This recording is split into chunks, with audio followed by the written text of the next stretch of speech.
Hello, hello. We are here at Son of Monsterpalooza in Burbank, California. I'm Chris Killian, and I'm losing my voice because I've screamed so much, but let's go see who we can find.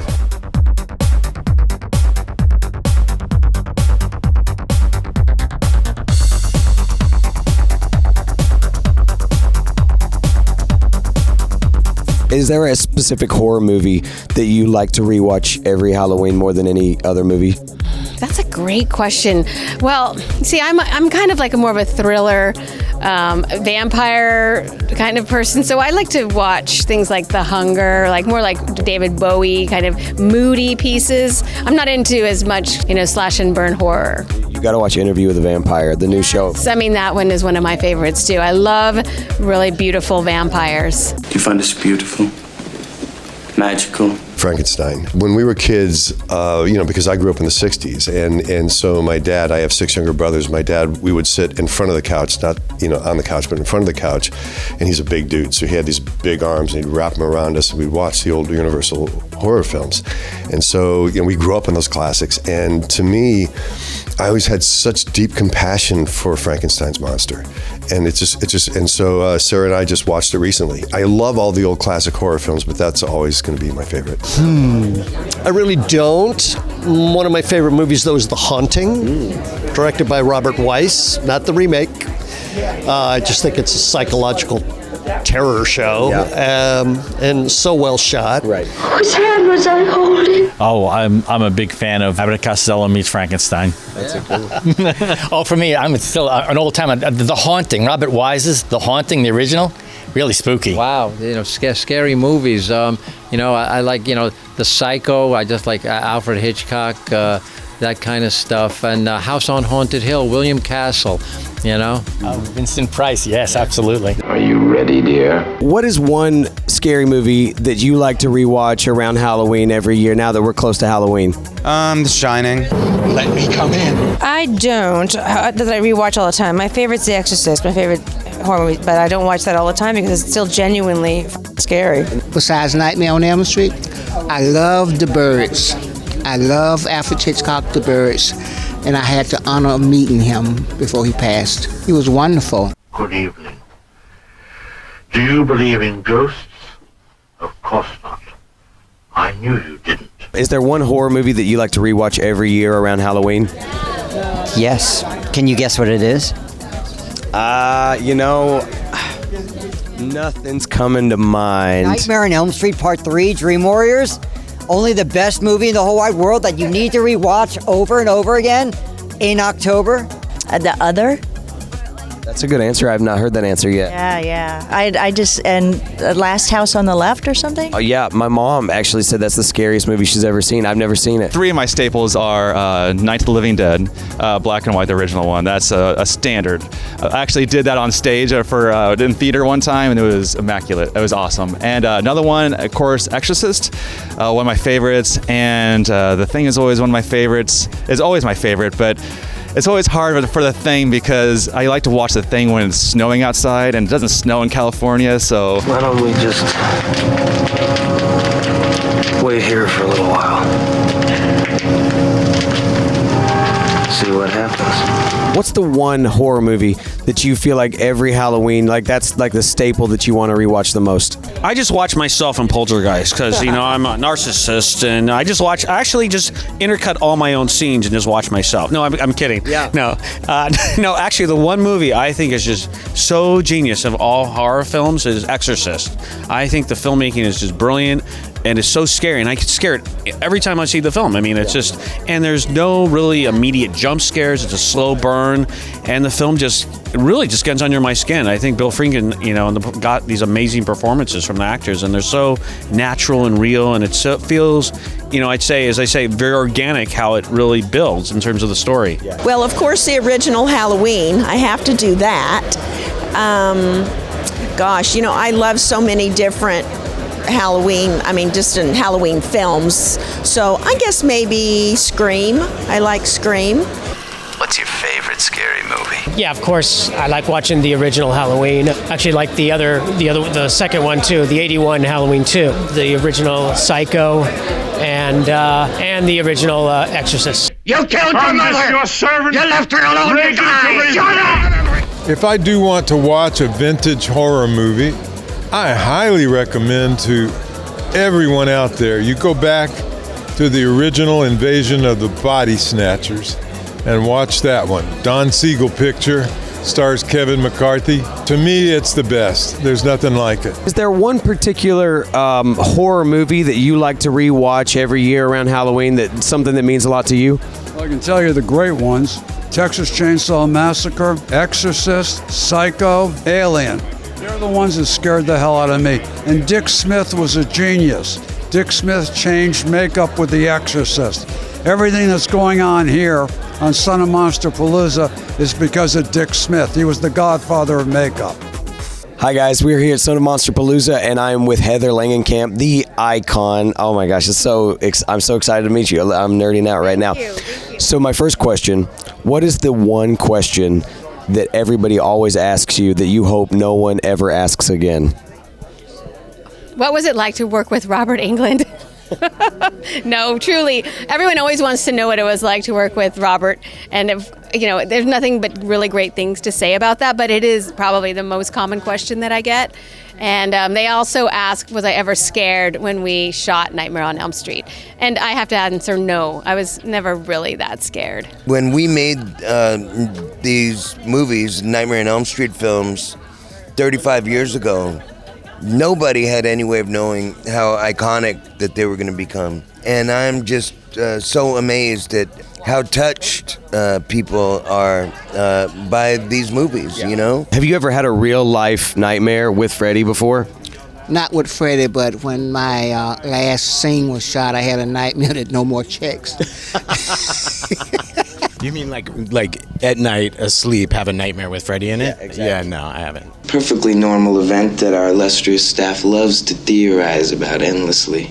We worked downtown at one of the warehouses across the street from the county jail, and my only dream that I had was with Freddy, and we were robbing a bank. And I mean, obviously he got away with it. That's not a nightmare. That sounds amazing. Right? In the name of Lorik, Prince of Elves, demon be gone! Have you ever had a real life nightmare involving Freddy before? No, I haven't. No. He's always been a sweet dream. Let's dance. You mean an actual dream? Yes. Yeah. Oh, wow. Yeah, I don't remember it, but I have had a few, actually. That's scary. Lately. It's like a fable, you know. There's every kid in the film represents, something inside of all of us. You know, everybody can point to a character in Nightmare and go, "That's me," you know. And I think that's why it's maintained its popularity for so many years. I meet whole groups, and it's grandparents, parents, kids, 3-4 generations that are all watching the movies. It gets more and more popular every year, so it's a real honor to be part of it. In life, there are many Freddys. I think that's one reason the movies hits a chord, especially ours, because it's about standing up to that person, that energy, that spirit that comes through a lot of different people. It's over! Obviously, with all of these legacy sequels coming out, we just had the trilogy with the Halloween, thing. So if there was ever an opportunity to do a straight sequel to the original Nightmare on Elm Street the same way they've done with Halloween, is that something you would entertain?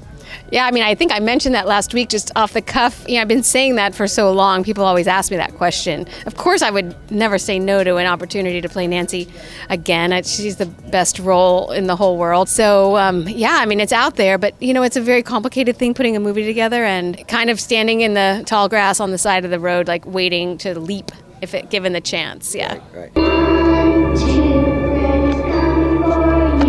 You're in the Midnight Club. It just dropped on Netflix. I can't wait to watch it. I haven't had time to watch it yet, but I love Mike Flanagan stuff. What was it like working with Mike Flanagan? Yeah, so Mike called me to see if I would audition for a part, and I just assumed it would be, one episode, kind of a cameo kind of thing. And then I read the script and realized, oh my gosh, he wants me to play a lead in his new show. I was really flattered. He's a huge horror fan, obviously, but also a big Nightmare on Elm Street fan. So I did my best at the audition, and he said, it's a go. And I got up to Canada, and we made 10 episodes in about 7 months. It took a long time, but I have the best co-stars. It was a beautiful set, and we just really, really enjoyed each other's company. Even it was COVID, and it was very hard to shoot, actually. I can't believe you even had to audition. Oh, yeah, I have to audition still. She shouldn't have to audition. Yeah, no, I still audition all the time. Ken, before we were talking, you were actually telling me that you're also working on a comic book. Tell me a little bit about that. I'm going to do a comic book first. And this is a poster, I don't know if you could see it, of the comic book. It's called Socrates. And it's about a bird who's taking revenge.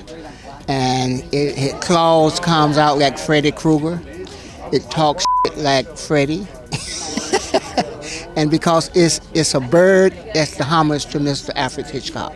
What's up, everybody? We're here hanging out at Son of Monsterpalooza, and you know who this guy is. This is Alex Vincent. If you're watching the second season of Chucky right now, you know who he is. It's so nice to meet you, Alex. Thank you, dude. Yeah. So, first question, right out of the gate. I'm sorry to hit you with this heavy one, but what's the one question you always get asked that you hope no one ever asks again? Well, if I've had nightmares as a kid, if I was afraid making that film. I mean, I know they're going to continue to ask it, though. I understand why it's a popular question. But, yeah, I've been answering that my whole life. The answer is no. I did have nightmares with Chucky, though. That was the plan. Yeah.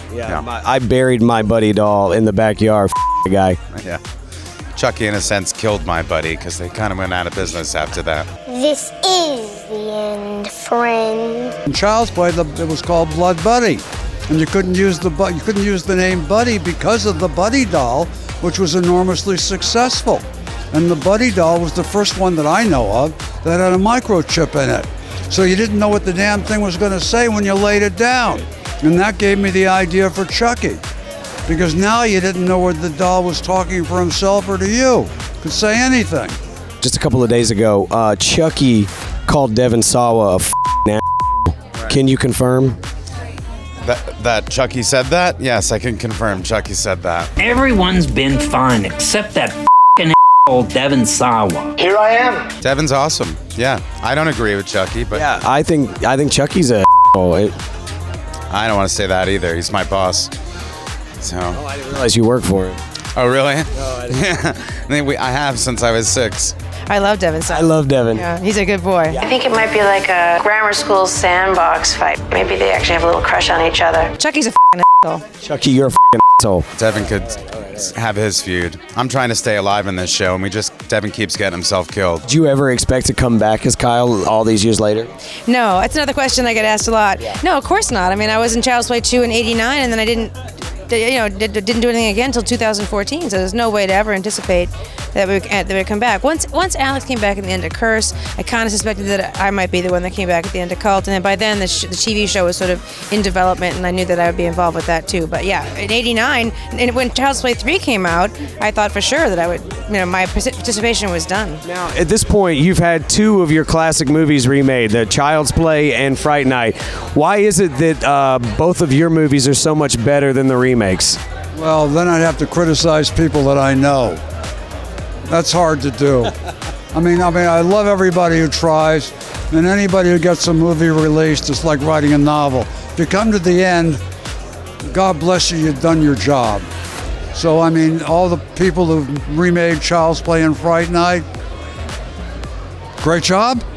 Hi, I'm Chucky, and I'm your friend to the end. Heidi-ho. Got this novel with you right now. Tell us a little bit about the novel. Fright Night Origins. Please take a look. Please buy it. It's the first novel that I've written along with Jack Ulrich, who's next to me. And we're continuing the story of Fright Night because the novel is the thing itself and there's no creative interference. So this is right for me. And it's the first of a series of Fright Night novels. How much does this cost right now? Because I might buy one. $16.95 with signature, I think. Oh, sold. It's sold. I'm gonna get one right now. What's up, guys? We're here at Son of Monsterpalooza, and I am with James Jude Courtney, who you might know as the Michael Myers from the most recent Halloween trilogy. It's so good to talk to you, man, and I love that we're denim buddies here. Look at that. Right. That's great. So first question right out of the gate, what's the one question everybody always asks you that you hope no one ever asks again? What's it like? Period. What's it like? I mean, it's like, okay, what's it like to have sex? I mean, you know what I mean? Like, what's it like to play the shape? That's such a broad question, and it's like, you know. Someone ever combine those questions? What's it like to have sex while playing the shape? Yeah, as a matter of fact, there was a radio interview I did, and they finally asked, what's it like to wear the mask? And have you worn the mask and had sex? And I was like, well, no, but you'd be surprised at how many DMs I get from women asking me to wear the mask and have sex. Well, they're more specific than that. I don't think I would be surprised. I think there's a lot of nasty ladies out there. First off, the first question I want to ask you, what's the one question that you always get asked that you hope no one ever asks again? Oh, wow. Let's see. Which one were you in? There's a lot of those. They really ask that. They ask a lot, like, which Halloween were you in now? Or were you in the scene where Jamie gets tries to get, all those kind of things. Probably, was it scary being in the movie Halloween, which it absolutely was not scary. The number one question, I guess, is, was I scared when I was actually filming the scene? And the answer is a little bit, yes, because it was dark, and unlike a big filming where there's people everywhere doing things, it wasn't that way. It was just me in a room waiting for it to be killed. Right. Do you have a Pavlovian response to hearing the Michael Myers theme music after 40 years? No, it doesn't get old. I mean, it's just a classic theme, classic song, and I like hearing it. I mean, it's just I loved it from the very beginning, and to this day, it's great that it still holds up. Halloween comes on the TV, I'll watch a few scenes because it's always a hoot. I, of course, remember what we ate for lunch that day, or I remember picking up the leaves that Deborah Hill wanted us to get. So for me, it's a different experience than for everybody else that wasn't a part of the making of the movie. But I don't think I put on anything specifically, but I do like to catch the original Halloween. We were talking before the interview about one wonderful lady, that's Jamie Lee Curtis. Can you tell me a little bit about working with her? Well, I call her the poster child for an empowered woman. She's one of the most amazing human beings, just as a human being, and as a talent, she's through the roof. Her energy precedes her. She's kind, she's generous, she's self-deprecating. She's all the things I would hope every woman would aspire to be. We just got this new trilogy that was a straight sequel to the original Halloween. Yeah. When are we going to get a sequel to Halloween 3? I don't know that there's ever going to be a Halloween 3 sequel. Talk about it, but who knows? It would be interesting to see what would happen 40 years later after that dark ending. Sure, yeah. I wish I knew. Where is it? You tell me. I don't know. And I don't know what would happen to Ellie. They'd have to put, me back together again, I think. Do you have, all these years later, 40 years later, do you have a Pavlovian response to hearing the Silver Shamrock song now, and what is that? Happy Halloween, Halloween, Halloween.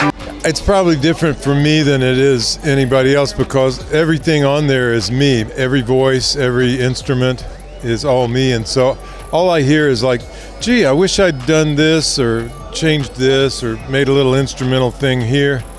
But I know it succeeded. It gets under people's skin, So, that played behind every scene we shot, and we got really tired of hearing it. It's a mixture of love, hate, kind of, because I love it because it reminds me of, the success of this movie after only 40 years, but also then it sticks in my head all day long, as it does all of ours, so I hate that. Yeah. I hate it too. It just gets in there, and then it takes me like 4 or 5 days to get it out. Oh, only 4 or 5 days?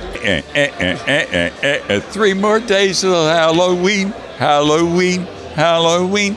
3 more days till Halloween. Silver Shamrock. Come on down, kids. Buy your masks. Die on Halloween.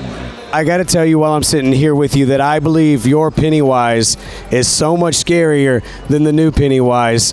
And I don't even have a question for that. If you want to talk about it, you can, but I just love Tim Curry as Pennywise. Yeah, I think he's the best. I agree with you.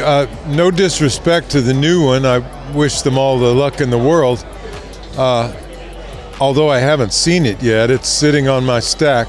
Really, the only thing I would say about the new one is maybe they got a little over-revved on the makeup and the design of the clown, because Pennywise, as portrayed by Tim Curry, was actually convincing to me that children would maybe get interested and maybe go up close to him. Looking at that new clown, no child in their right mind would go anywhere near that damn thing. So I think they shot themselves in the foot in a way, although I understand it was a huge success, and more power to them. Happy, happy Halloween, Halloween, Halloween, happy, happy Halloween, Silver Shamrock. All right, we're here at Son of Monsterpalooza, and this man needs no introduction. This is the legend himself, Jeffrey Combs. First question I want to ask, what's the one question that you always get asked that you wish nobody would ever ask again? Which one of your characters is your favorite? All right, marking off second question here. No, so real quick, I need to know this. This is as a personal fan. Why is The Frighteners the most underrated horror movie of all time? I think it started right at the beginning. That movie was meant to be a Halloween release. They were looking at dailies for Frighteners, and they went, this looks incredible. Yeah. And they gave it a middle of the summer release, July. Not a July movie. Kind of more autumnal in October and Halloween-y, you know, ghosts and everything. And so it kind of got lost. Yeah. Also, Peter Jackson, the genius that he is, that movie starts one place and it ends someplace else. So with all these talks of legacy sequels lately, there's just been this surge of these with Halloween and everything. If there was ever an opportunity to do a straight sequel to the original Reanimator, would that be something that you'd be entertaining? You mean like Reanimator geriatric?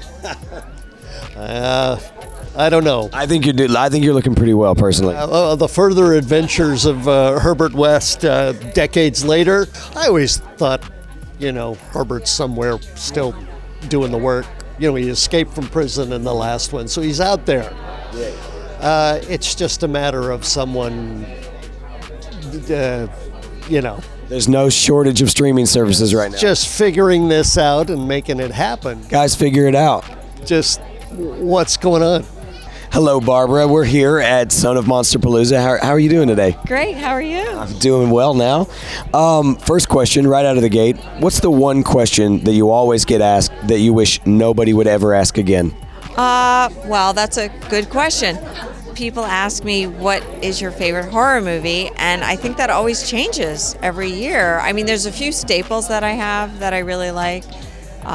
Such as the Texas Chainsaw Massacre or The Shining, Rosemary's Baby.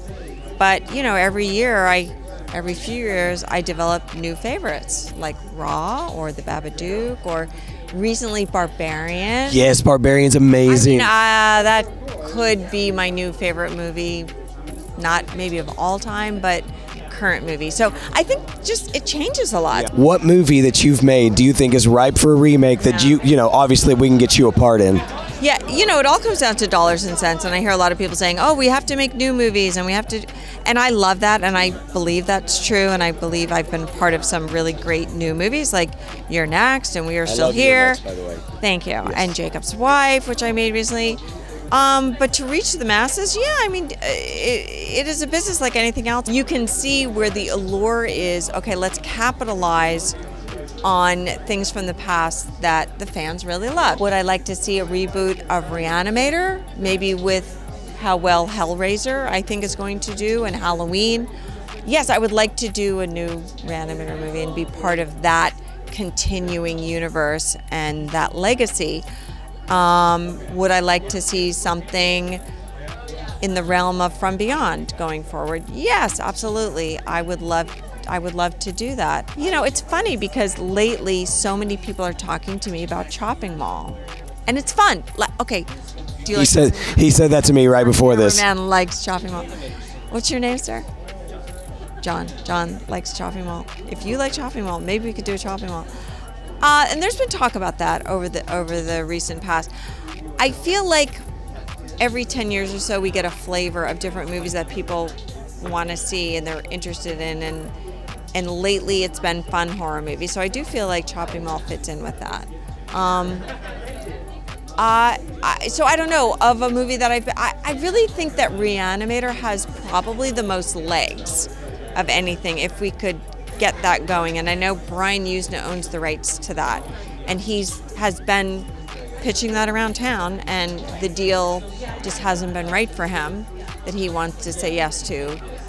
But I hope to be a part of something in Reanimator. Jeffrey Combs is right next to me here, and we haven't been.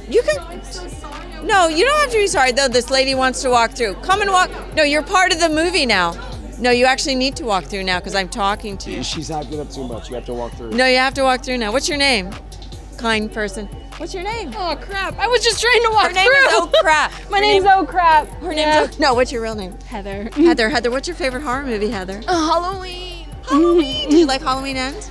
I haven't seen the one that just came out. But I You heard haven't seen it yet? No, But but you will. from reviews I heard it was. No, I like it. I like it. They're divisive. You liked it? I liked it. Some people really love it, and some You people. saying you liked it? Yeah. Look at that critic's face right there. Oh, there's a little girl. No, well. We'll see. Let's be I'll positive, I'll make Heather. my own opinion Let's be on positive. Make your own opinion. Everybody has to make their own opinion. That's why we have movies. There's something for everybody, and you know, everybody's a critic now. So there's. It's true. My opinion doesn't matter. No, it really doesn't. But Heather, thank you so for sweet. sharing I this really didn't mean moment to with us. interrupt. No, I was it's so fine. dazed and You're focused. good, Heather. Enjoy your day. Back to you. There you go. Yeah. I think we can end on that. Okay, awesome. All right. Thank you, Barbara. Spending this time with you all. Well, this is an important question for me personally, but where the can we watch Tales from the Crypt now? You know, I know a lot of people have the DVD box sets, of course, but, you know, then I'm sure it's on YouTube and that kind of thing. I mean, it was on some channel at some time, since the show was first made came on the air in 1989 on HBO. And then it was on Fox, and then it was on Sci-Fi and FearNet and Chiller and all that stuff. But I do know that Tales from the Crypt Keeper, the cartoon, is on Tubi and some other channels. You know, we're always trying to get it out there. I mean, we haven't been able to do new episodes because we were never able to get the rights back from EC Comics, unfortunately. It's a very expensive show to do. It would be a very expensive show to do these days, too. But, one day that might happen. I don't know, as long as the Crypt Keeper was still involved. Well, you recently got to reprise the role for Solar Opposites. Were you able to improv any of the stories on that show? Those guys are really great. They have a real specific way they wanted to do it, which was funny. If you watch the show, you'll know what I mean. The Crypt Keeper is almost kind of like a running gag in it, and it's hysterical. They were like, just make him like that irritating little brother that you want to shut up, which was perfect. But it's just so great that the Crypt Keeper is still around after all this time. I mean, obviously for me, those comic books go back to the 50s and 60s. And our series, we went out of our way to try to make it feel like the comic book as much as possible. I mean, they used frames from the comic book as the storyboard sometimes. That's how specifically they tried to make it feel like the comic book. And so, the fact that so many people, have grown up on Tales from the Crypt again, is sheer joy to me, Hey, what's the one question everybody always asks you about Poltergeist that you hope no one ever asks ever again? I would say, you can ask it, but I hope you don't ask about the curse. There is no curse at all, too. So I think that's the one question. I think so I think that pretty much is it. I know you're going to be in Megan coming up, and Megan, I saw the trailer for it. It looks super creepy. So can you tell me a little bit about your experience filming that? It was a really cool experience, a little bit creepy at the same time because that doll is so scary and creepy. It's at the same time, it's really cool. Like, oh my gosh, they made that like an actual robot person. But at the same time, it's a little bit creepy. But it was a really amazing experience. What's up, guys? We're here at Son of Monsterpalooza, and right now I have Julian Hilliard with me, and I'm very excited to talk to you. How are you doing today? Good. How are you? I am excellent. So the first question right out of the gate, I'm going to hit you with it. You ready? What's the one question that you get asked all the time that you hope no one ever asks ever again? Probably, are you in WandaVision? Because it's kind of like the Clark Kent type thing, where like I feel like sorry. How dare you? I feel like I do look the same. Wow. Hold on. Take your glasses off. Yeah. Take your glasses off. I feel like Oh my God, that's you. I feel like it's just like no glasses, a change of wardrobe, and a little different hair, but it's still the same hair color. It's all that stuff. So I feel like I'm just baffled right now. This is insane. You could be a superhero with a secret identity like that. yeah, or it kind of in real life too. Yeah. Exactly. Do you think Wanda's a villain? She's mom. I don't. She's done bad things. She's done good things. She's mom. Yeah. I respect that answer. You don't want to talk smack about mom. Yeah. She protects. Yeah. Especially if your mom has the powers to turn you into spaghetti. Yeah, and also, yeah. Talk bad about mom. Yeah. I'm here with the Kyoto brothers at Son of Monsterpalooza, and I want to start this off by asking this question. What's the number one question that you guys get asked all the time that you hope nobody ever asks again?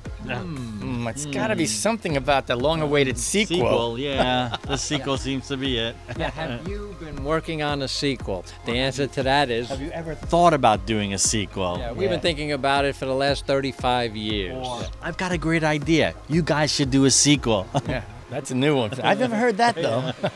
Note to self, gonna wipe out that last question I had planned. So you guys have gotten, obviously there's been just this huge resurgence in Killer Clowns from Outer Space, and you got the video game coming. Have you guys had a chance to play it yet? Oh, yeah, we did have a chance to play with it. And I'm not really a gamer, so I got killed really quickly, but it was fun.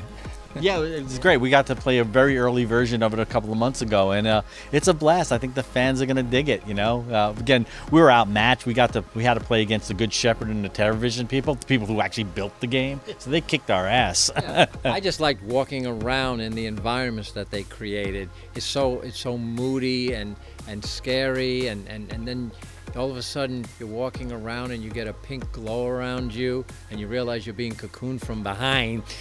What's cool about it is you kind of like you're living the motion picture experience. Yeah. You're actually interacting with the clowns in Crescent Cove, so it's like being in the movie. And this is going to be the thing that gets the sequel kickstarted, right? Oh, we certainly hope so. It'd be nice. It's part of the formula, you know. We've seen other things happen this way. When the game comes out, the sequels explode. So. What's going on, guys? We're hanging out here, Son of Monsterpalooza, and you guys know who this is. This is Jack Dylan Grazer. I don't need to introduce him. Jack, I just want to ask you right off the bat, I hope you're ready for this. What's the one question that you always get asked that you hope no one ever asks you ever again? There's not just one, there's like 50. And the main one though is like, was it scary filming a horror movie? Or what's your favorite? What was like the best part of being in a horror movie? Or what? I'm not making fun of the people who asked this to me, but no, yes he is. Yes he is. Best one though. I will make fun of people who ask me this question. They'll say, "Did you actually break your arm in it?" And I'll go, "Yeah, I actually did it. It hurt so bad." And I'll play along with them, and they'll be like, "How did they allow that?" And I'll be like, "They were really mean." And I think he's like breaking all kinds of laws. Exactly, all the laws, all the arms. Just straight child abuse on the set of It. You heard it right here. God, terrible. I'm so sorry, everybody. But we'll make sure not to cut that out of context. Okay, good, yeah. So, now that we're getting close to Halloween time, do you personally have a favorite horror movie that you like to rewatch more than others this time of year? I don't know if this is a horror movie. I love Suspiria. I love both of them. I love, I like what's a good one? Oh, I like The Exorcist. That's my number one that I go to on Halloween. Scares the out of me. Exorcist is a classic. I just love that movie. It's like a movie that would never get. Speaking of child abuse on sets, it would never get made today. I know, poor Linda Blair. And I met her and we talked. I bought my first dog from Linda Blair. Or not bought, but rescued my first dog from Linda Blair. She had a whole like dog farm. And I remember my dad was like, that's Reagan from The Exorcist. And I was like, well, the one with the head that goes all the way around? And then I got kind of scared, but then she was like super sweet. And she's a doll. That's incredible. For her. And they made her say all that up stuff. Oh my God, and she was like, I'm 10 or something. I know. I watched it when I was like 17 for the first time, and I was like, I'm not old enough to hear this. I know, yeah, I felt the same way. Here I am with the legendary Peter Weller. He needs no introduction. Peter, it's so nice to meet you. It's an honor for me. Thank you very much. It's Dr. Peter Weller, by the way, UCLA, PhD, master's degree at Syracuse University in Florence. Italian Renaissance art and intellectual history in ancient Rome. And by the way, tune on to Women and Men in Film on RockyRuggiero.com. Biggest webinar on Italian art ever. Me and a documentary guy named Jordan Letty give every Thursday at 3 p.m. Pacific Standard Time a Q&A and a rebop on Italian movies, which are the format and forerunners of all the movies you like. Doesn't matter whether you like Marvel, doesn't matter whether you like glitz, glamour, historical romance, or personal film. Italy did it best and originally. So do that. Second thing is, on Paramount streaming, Paramount Plus, Rabbit Hole, starring Kiefer Sutherland and yours truly, coming on Paramount Plus. Third thing, October 25th, Netflix, Guillermo del Toro's Cabinet of Curiosities. Mine is The Viewing, directed by the great Panos Cosmatos, the son of George Cosmatos, with whom I did Leviathan and did Of Unknown Origin. So you got The Viewing, Netflix, Paramount Streaming, Rabbit Hole with Kiefer and me, RockyRuggiero.com, Italian Women and Men in Film. Dr. Peter, you've done this before. ComicBook.com. Can I ask you one question? Sure. What's the one question? Ask me too. What's the one question you get asked all the time that you wish no one ever asked you ever again? The one question that somebody would ask me that they wish they would never ask again? That you wish would never ask again. How much did the suit weigh? Don't ask that anymore. Let me ask another question. Quickly, and you don't look at the Google. Which one of the Ninja Turtles in real life didn't know the other three? You got Donatello, Michelangelo, Raffaello, Leonardo. One of them in real life didn't know the other three. What's up, guys? We're here at Son of Monsterpalooza, and right now I have Pat with me, the assistant manager of Icons of Darkness. Just to get us started, for the fine folks watching, explain what Icons of Darkness is. Icons of Darkness is the world's largest privately owned collection of screen-used, production-made props, costumes, and special effects. Owned by one madman named Rich Carell. He's been collecting for 50 years now. He was a child actor on Leave It to Beaver. And then he went on to direct sitcoms, everything from Happy Days all the way up to Hannah Montana. He was one of the co-creators. Meanwhile, he's collecting all this cool sci-fi, horror, fantasy props, costumes, special effects. And finally, we've opened the exhibit, Icons of Darkness, right in the heart of Hollywood.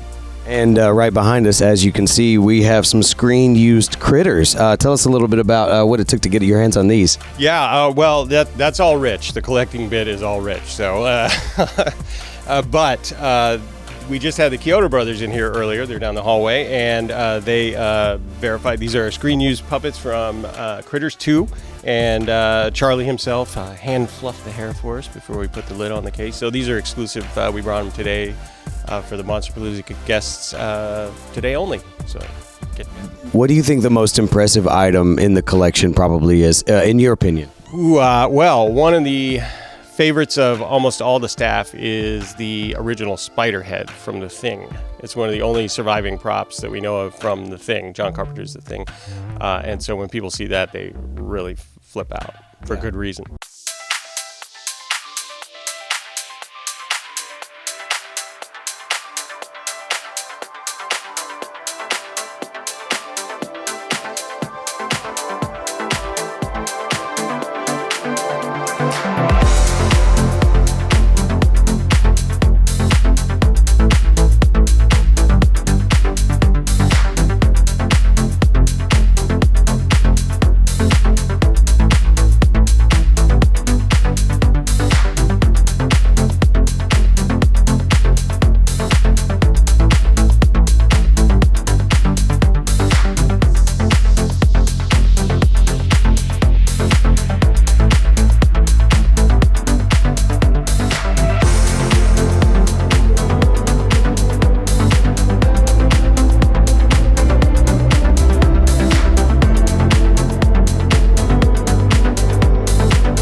What's up, guys? We're here at Scarefest, and right now I have Eric Huskisson and PJ Starks with me, the producers of Blood Moon Pictures. And as you can see, we've got a little thing we're working on right here. You guys tell me about New Fear's Eve. New Fear's Eve is our newest feature. We're in the pre-production for, doing the financing. Dave Sheridan, Felissa Rose, Hannah Fearman are going to be in it. It's going to be a single narrative, first one we've ever done. Hopefully we'll be filming it in January 2023, and it'll come around Christmas 2023. Now, this is not your first holiday-themed film. Am I correct in saying that? No, we've tackled several holidays, Halloween with Volumes of Blood, and then with Volumes of Blood Horror Stories, which was our second, Christmas, birthdays, it's kind of a personal holiday, I guess, and then, of course, several other along the way. But New Year's Eve just seemed kind of the next transition over.